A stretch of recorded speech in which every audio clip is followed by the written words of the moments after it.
नमस्कार दोस्तों, मेरा नाम है विनीत और आपका स्वागत है मेरे चैनल में करंट अफेयर्स विद विनीत में। आज है 15 मई 2025 और आज के महत्वपूर्ण तथ्य जो करंट अफेयर्स के नज़रिए से बहुत महत्वपूर्ण है, जो आज भारत और राजस्थान की समसामयिकी है, उसको हम देखेंगे और जानेंगे। और 2025 में जो भी एग्ज़ाम या 26 में एग्ज़ाम होने वाले हैं आपके, उसकी दृष्टि से ये क्लास बड़ी महत्वपूर्ण है। तो चलिए शुरू करते हैं 15 मई 2025 की राजस्थान और भारत की करंट अफेयर्स। पहला पहला क्वेश्चन है, हाल ही में राजस्थान के 52वें मुख्य न्यायाधीश के रूप में किसने शपथ ली है? न्यायमूर्ति संजीव खन्ना, न्यायमूर्ति सूर्यकांत, न्यायमूर्ति एन वी रमना, न्यायमूर्ति बी आर गवई। तो भारत के 52वें मुख्य न्यायाधीश के रूप में न्यायमूर्ति बी आर गवई ने शपथ ली है, जो 52वें न्यायाधीश बने हैं भारत के सुप्रीम कोर्ट के।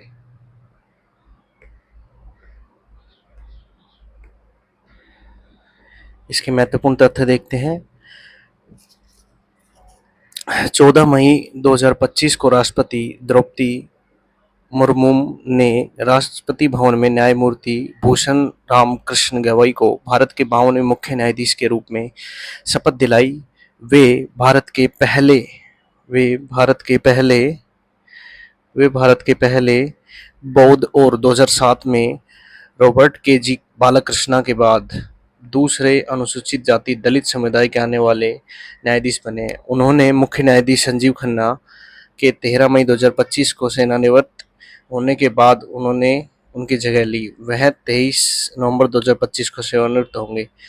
जो रामकृष्ण गवई हैं हमारे मुख्य न्यायाधीश सुप्रीम कोर्ट के, वो 23 नवंबर 2025 को ही सेवानिवृत्त हो जाएंगे।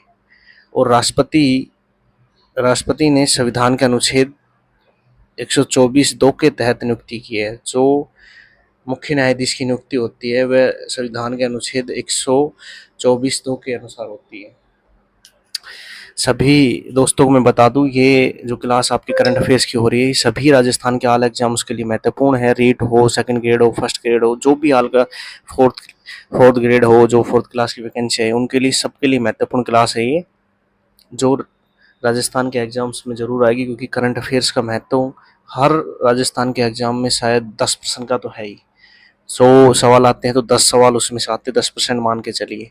और ये 10% आप सही कर पाते हैं एग्जाम में तो आपका सिलेक्शन जरूर होता है। क्योंकि हम रहते हैं 10 नंबर, 5 नंबर, 7 नंबर, इसी से रहते हैं। और इन्हीं करंट अफेयर्स के सवालों से जो पढ़ता है करंट अफेयर्स डेली, देखिए एक बार में याद नहीं होगी करंट अफेयर्स कभी भी।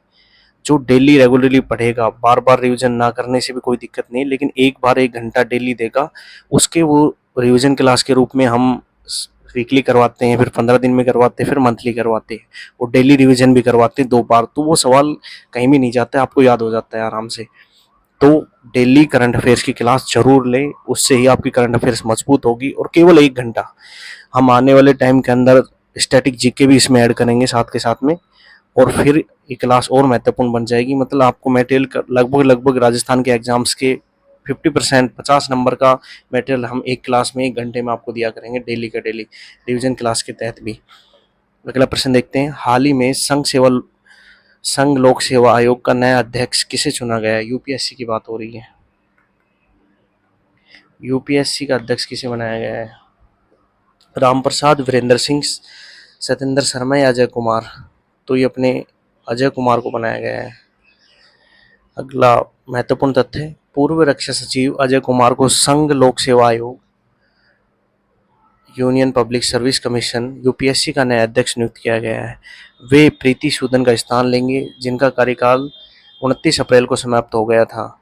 उन्हें 2019 में भारत का 39वां रक्षा सचिव नियुक्त किया गया था। इनको, अजय कुमार को, पूर्व रक्षा सचिव है, ये रक्षा सचिव रहे हुए हैं 39वें। अगला प्रश्न देखिए, हाल ही में 2025 सीसीआई बिलियर्ड्स क्लासिक खिताब किसने जीता है? ध्रुव सितवाल, सौरव कोठारी, अशोक सांडियल, पंकज आडवाणी? तो ये जीता है पंकज आडवाणी ने। इसके महत्वपूर्ण तथ्य देखिए, भारतीय क्यू स्पोर्ट खिलाड़ी पंकज आडवाणी ने मुंबई में ध्रुव सितवाला को हराकर लगातार तीसरी बार 2025 सीसीआई बिलियर्ड्स क्लासिक का खिताब जीता है। इस जीत के साथ ही अडवाणी ने 2.5 लाख रुपए की पुरस्कार राशि प्राप्त की, जबकि उपविजेता सितवाल को 1.5 लाख रुपए मिले। पंकज अडवाणी ने 2023-24 में सीसीआई के स्नूकर और बिलियर्ड्स दोनों खिताब जीते हैं। ये कुछ महत्वपूर्ण तथ्य है पंकज अडवाणी से जुड़े हुए। अगला प्रश्न देखिए, हाल ही में चक्रवात शक्ति का प्रभाव कहाँ देखा जा रहा है? अरब सागर में, अंडमान सागर में, बंगाल की खाड़ी में, लक्ष्य सागर में। तो इसका जो चक्रवात शक्ति का प्रभाव है ये अंडमान सागर में देखा जा रहा है। हाँ भाई, ये क्लास जो है first grade, second grade, read, third grade और जो भी आपकी वैकेंसी पटवार, वीडियो, फोर्थ क्लास इसके लिए महत्वपूर्ण है, क्योंकि भारत और राजस्थान दोनों की समसामयिकी उसमें आती है और ये महत्वपूर्ण है। देखिए, हम केवल राजस्थान जी के पे फोकस नहीं कर रहे हैं, क्योंकि जब आपके एग्जाम में भारत और राजस्थान दोनों लिखा हुआ है तो दोनों की ही करंट अफेयर्स पूछेगा, ना कि राजस्थान की। हाँ, वो इतना कर सकता है कि राजस्थान भारत में राष्ट्रीय लेवल पे कैसा है वो पूछ सके, लेकिन ये चीजें आएंगी उसमें भी सवालों में, देखना सीधे सवाल रहते हैं। जैसे संविधान के सवाल फोर्थ क्लास में भी पूछ रहा है कि 5 राजस्थान से आएंगे, 5 भारत से आएंगे, तो ये कोई है कि बस राजस्थान का राज्यपाल पढ़ लो बात खत्म हो जाएगी, राष्ट्रपति नहीं पढ़ना, सुप्रीम कोर्ट वाला नहीं पढ़ना है, कोई भी चीज नहीं पढ़ना, मौलिक अधिकार नहीं पढ़ने, किसने बनाया संविधान सभा नहीं। तो दोनों चीज आएगी। उसी तरीके से भारत और राजस्थान दोनों की करंट अफेयर्स आती है राजस्थान के ऑल एग्जाम्स में, आरएस तक के एग्जाम में आती है भाई। तो इसके महत्वपूर्ण तथ्य देखते हैं। भारतीय मौसम विभाग के अनुसार अंडमान सागर के ऊपर एक ऊपरी वायुमंडलीय चक्रवाती परिसंचरण विकसित हो रहा है, जिसके 16 से 22 के बीच निम्न दबाव प्रणाली में बदलने की संभावना है। यह प्रणाली 23 से 28 मई के बीच चक्रवात शक्ति का रूप ले सकती है, जिससे ओडिशा और पश्चिम बंगाल के तटीय क्षेत्रों को प्रभाव पकड़ने की आशंका है। भाई, जिनको लग रहा है ना कि ये नहीं आ सकती सवाल, तो एक बार अभी लेटेस्ट हुआ था राजस्थान बोर्ड का जेल प्रहरी का सवाल, उसमें एक सवाल पूछा गया था 2020 के अंदर, बंगाल खाड़ी का तट कौन से चक्रवात से प्रभावित हुआ था। 2020 की करंट अफेयर पूछी थी, और वहां के तट का जिसका अम्फान नाम था शायद। ठीक है, तो ये करंट अफेयर्स आपके लिए महत्वपूर्ण होती है। सिर्फ 1 घंटा, सुबह 1 घंटा दे दीजिए या शाम को 1 घंटा, और डेली एक क्लास लीजिए। मैं नहीं कह रहा नोट्स बनाओ, बार बार रिपीटेशन करोगे उसी क्लास को, पीडीएफ फ्री मिलेगी हमारे टेलीग्राम चैनल के ऊपर। और एक रिक्वेस्ट करना चाहूंगा, जिन विद्यार्थियों ने हमारी क्लास को लाइक नहीं किया वो लाइक कर दें, सब्सक्राइब कर दें और बेल आइकन को जरूर दबा दें, जिससे आपके पास डेली क्लास का नोटिफिकेशन आ जाए। अगला प्रश्न, हाल ही में भारत ने किस देश के लिए $50 मिलियन का ट्रेजरी बिल जारी किया है? श्रीलंका, नेपाल, बांग्लादेश। ये मालदीव के राष्ट्रपति मालदीव को किया है। भारत ने हाल ही में मालदीव की सरकार के अनुरोध पर मालदीव को आर्थिक सहायता प्रदान करने के लिए $50 मिलियन के ट्रेजरी बिल को 1 और वर्ष के लिए बढ़ा दिया है। इसका उद्देश्य देश की आर्थिक स्थिरता बनाए रखना और वित्तीय सुधारों को समर्थन देना। ये कुछ एडिशनल इन्फॉर्मेशन है। फर्स्ट ग्रेड, सेकंड ग्रेड वाले जो भी दोस्त हैं ना, वो जरूर पढ़ें इनको, एडिशनल महत्वपूर्ण तथ्यों को, क्योंकि ये आपके काम के सीधा डायरेक्ट पूछता है सत्य कौन सा है। हाल ही में चर्चा में रहे संथारा का संबंध किस धर्म से है? संथारा जो है वो किस धर्म से संबंधित है? बौद्ध से है, हिंदू से है, सिख से है, जैन से है। तो इसका जो संबंध है वो जैन धर्म से है। महत्वपूर्ण तथ्य देखिए, हाल ही में मध्य प्रदेश के इंदौर में 3 वर्षीय वियाना जैन नामक बच्ची की मृत्यु हो गई, जो ब्रेन ट्यूमर से पीड़ित थी, और उनके माता पिता ने उसे जैन धर्म में मृत्युपर्यंत उपवास संथारा करने की दीक्षा दी थी। Golden book of world records ने वियाना को जैन धर्म में संथारा लेने वाली दुनिया की सबसे कम उम्र की लड़की का रिकॉर्ड दिया है।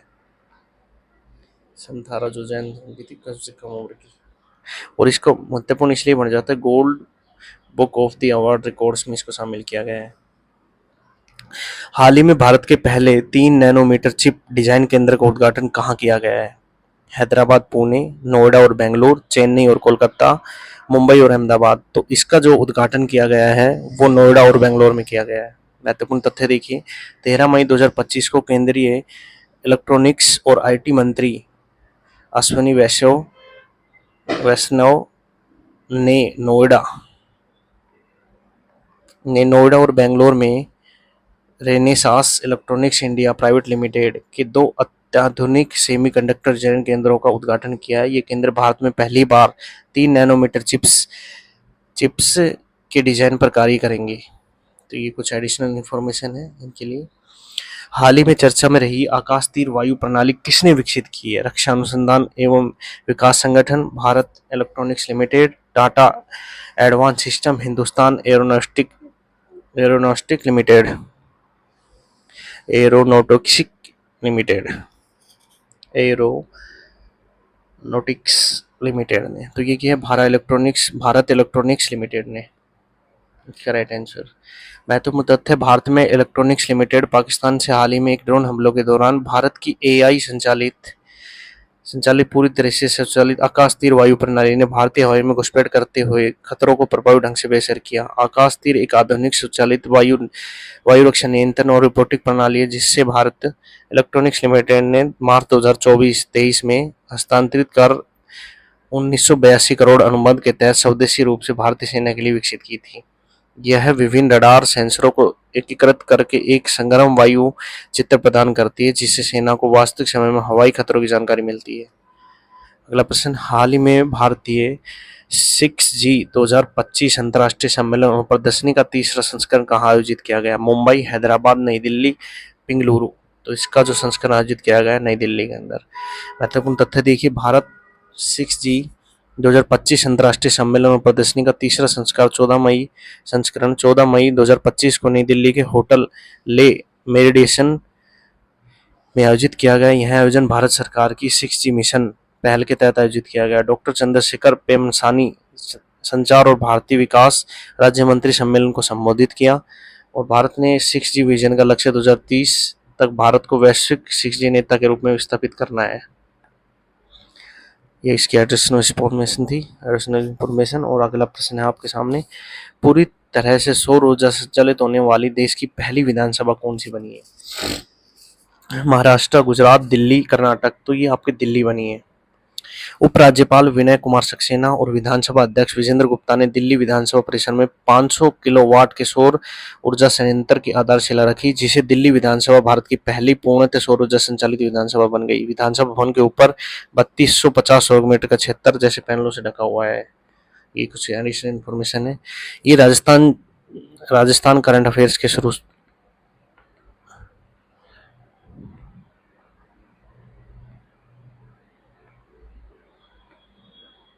अफेयर्स के सवाल शुरू हो गए। हाल ही में ऑपरेशन सिंदूर को पाठ्यक्रम में शामिल करने वाला राज्य कौन सा बना है? राजस्थान कौन सा राज्य बना है? तो पहला बना है। मलेशिया में आयोजित अंतर्राष्ट्रीय कॉन्फ्रेंस में किस लाइफ टाइम अचीवर अवार्ड से सम्मानित किया है? किन्हें किया गया है? तो ये किया गया है भानाराम गढ़ी को। हाल ही में किस लेखक ने मुख्यमंत्री भजनलाल शर्मा को नई पुस्तक zenith mastering AI for Ayurvedic life and work की प्रति भेंट की है? नरेंद्र सिंह नायक, अजय टाटा, प्रियदर्शनी चौधरी या श्याम निर्मल। तो इन्होंने की है अजय टाटा ने। जेनिथ मास्टरिंग AI फॉर एडविरेड लाइफ एंड वर्क। अमेरिका में आयोजित होने वाली विश्व बैंक यूथ समिट 2025 के लिए राजस्थान के किस युवा का चयन किया गया है? तो जितेंद्र राय गोयल, मोहम्मद कैफ, सालक खान और रोमा देवी। तो ये किया गया है साल खान का। महत्वपूर्ण तथ्य, साल खान जिला बाड़मेर। कौन है? APJ Abdul Kalam education society के माध्यम से शिक्षा और सामाजिक कल्याण के क्षेत्र में सक्रिय है। चर्चा में इसलिए रहे क्योंकि अमेरिका में आयोजित होने वाली विश्व बैंक यूथ समिट 2025 के लिए इनका चयन हुआ है। विश्व बैंक यूथ समिट क्या है? आयोजन वाशिंगटन DC में होता है। आयोजनकर्ता विश्व बैंक प्रति वर्ष आयोजित करता है। विषय इसका होता है सशक्त विकास और वैश्विक समावेशिता के लिए युवाओं को सशक्त बनाना। शामिल दुनिया भर के युवा नेता, सामाजिक कार्यकर्ता, इनोवेटर शामिल होते हैं। राजस्थान के साल खान का बाड़मेर से चयन हुआ है। बर्तन बैंक योजना के संदर्भ में कौन सा कथन सत्य नहीं है? इसकी घोषणा बजट 2025-26 में हुई। सही है ये। प्रथम चरण में 1000 ग्राम पंचायत को बर्तन बांटे जाएंगे। ये भी सही है। देश का प्रथम बर्तन बैंक खरादा कोटा में शुरू किया। ये भी सही है, लेकिन ये गलत है। इसमें ये 400 आएगा। महत्वपूर्ण तथ्य, बर्तन बैंक योजना घोषणा इसकी बजट 2025-26 में हुई। पहल मुख्यमंत्री भजनलाल शर्मा की एक पहल शुरू की गई थी। प्रथम चरण था 1000 ग्राम पंचायत को दिए जाएंगे 1-1 लाख रुपए के स्टील बर्तन सेट। प्रत्येक ग्राम पंचायत में 400 बर्तन सेट दिए जाएंगे जिनमें प्रत्येक सेट में एक बड़ी प्लेट, एक गिलास, 3 कटोरी, 1 चम्मच होगी। किराया, बर्तन बैंक से बर्तन लेने हेतु 3 रुपये किराया दिया जाएगा। अगला प्रश्न, फिल्म लाइफ के साथ कांस फिल्म फेस्टिवल 2025 में भारत का प्रतिनिधित्व कौन करेगा? रुचि गुजर करेंगी, शाल खान करेंगे, नरेंद्र सिंह नायक करेंगे, सिद्धि जोरी करेंगे। तो इसका रुचि गुजर करेंगी। इसके महत्वपूर्ण रुचि गुजर झुंझुनू से आती हैं और फिल्म लाइफ के साथ कौन सी फिल्म फेस्टिवल 2025 में भारत का प्रतिनिधित्व करेंगी। कोटा के डकनिया तालाब रेलवे स्टेशन का नाम बदलकर क्या रख दिया गया है। महेश नगर हाल्ट, न्यू कोटा, राय का बाग रेलवे स्टेशन, वरुण सागर। तो इसका नाम बदल कर रख दिया है न्यू कोटा। अगला प्रश्न, बिहार में आयोजित खेलो इंडिया यूथ गेम्स में राजस्थान की प्रकृति शर्मा ने किस खेल में स्वर्ण पदक जीता है। जूडो में, साइकिलिंग में, तलवारबाजी, शूटिंग में। तो प्रकृति शर्मा ने तलवारबाजी के अंदर स्वर्ण पदक जीता है। और आज की क्लास में यही 18 प्रश्न थे जो अत्यंत महत्वपूर्ण थे 15 मई के। और जिन दोस्तों ने क्लास को लाइक नहीं किया वो लाइक कर दें, चैनल को सब्सक्राइब कर लें, और जिन्हें क्लास अच्छी लगी हो उनका बहुत बहुत धन्यवाद। और कोई भी वर्ड बोलने में या किसी भी तरीके से मेरे से गलती हुई है तो मुझे माफ़ करना, क्योंकि मैंने नया चैनल शुरू किया है इसलिए। आप सभी का बहुत बहुत धन्यवाद। Thank you.